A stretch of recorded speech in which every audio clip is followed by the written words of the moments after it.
I like to think, and the sooner the better, of a cybernetic meadow where mammals and computers live together in mutually programming harmony like pure water touching clear sky. I like to think, right now please, of a cybernetic forest filled with pines and electronics where deer stroll peacefully past computers as if they were flowers with spinning blossoms. I like to think, it has to be, of a cybernetic ecology where we are free of our labors and joined back to nature, returned to our mammal brothers and sisters, and all watched over by machines of loving grace.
It's a common feature of so many different philosophies that nature has some kind of purpose, or nature has a quality in it that can ground human life. And we look to nature in order to find some way of structuring our own existence.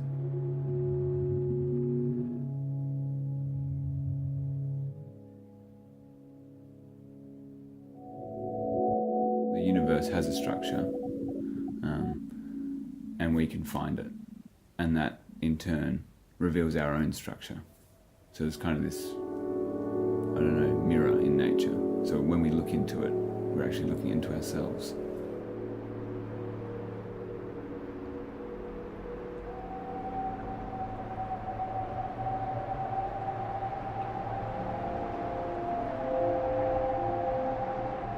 A lot of it is actually very difficult to understand and difficult to know, and that it requires gross simplifications in order to be comprehensible.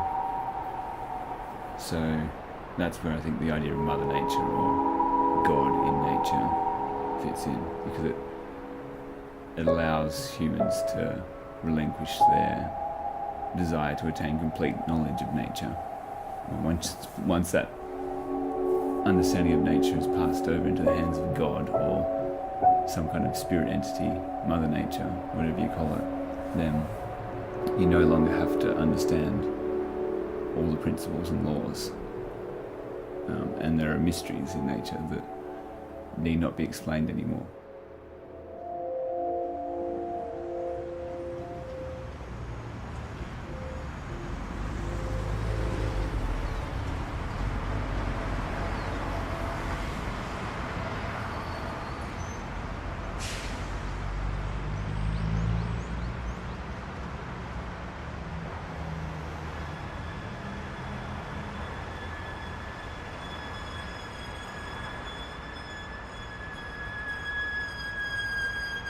The way that some philosophers think about getting back to our roots, if you like, or becoming more natural, is in assimilating our capacity for reason. Because the standard definition of a human being in Greek philosophy is a rational animal. And to greater or less extent, that's accepted in most schools. Although Plato says we're featherless creatures. That's his definition. But the idea that rationality is somehow essential to our nature as human beings, and that God is somehow in nature, and God's rationality is imbued in the natural world, and that there's an order out there Because the Greek word for the universe, cosmos, just means order.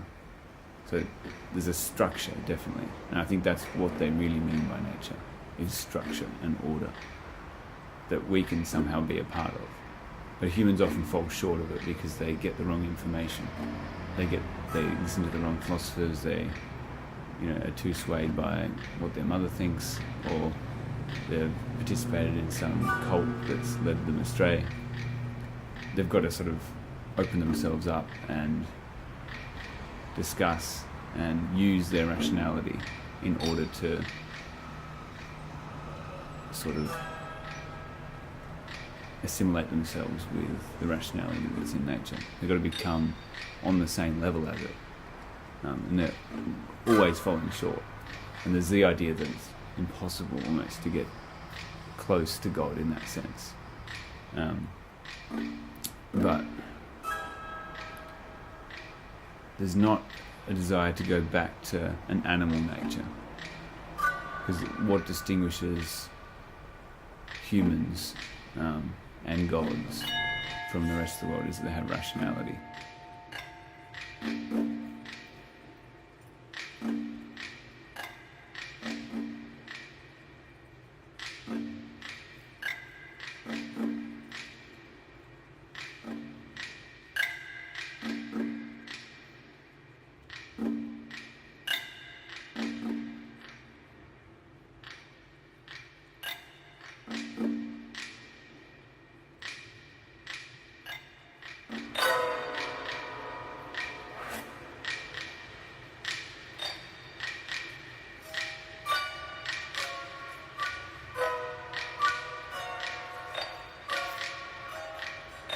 The way we're treating the earth is a reflection of the fact that we've stemmed so far from nature, or we've stemmed so far from living a natural human life, whatever that might mean, that we're actually killing ourselves.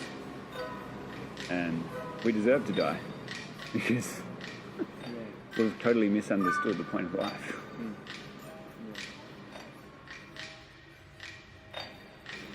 But there's still an element of me that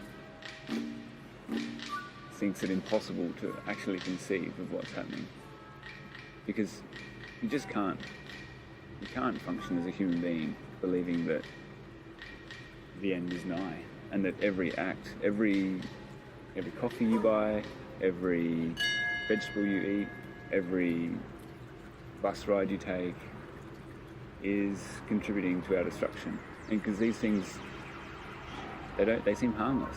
They seem enjoyable, they seem pleasant, they seem to give life richness and make it worthwhile. And when we step outside and look at the trees and see the rain and the sun and the mountain, everything seems so nice, and life seems to be continuing just fine.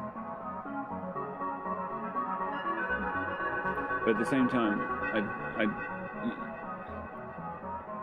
we do feel we're part of something much bigger. We do feel like we're connected to other human beings. Anything that sort of strikes familiarity with us, we can empathise with. Even if we fail to understand it at all, we still can think we understand it, and that's the only thing that matters, really. We're under the impression that we understand how our actions impact the rest of the world. So that inevitably affects the way we interact in our very, very small world. Our little town, or our little city, or our backyard.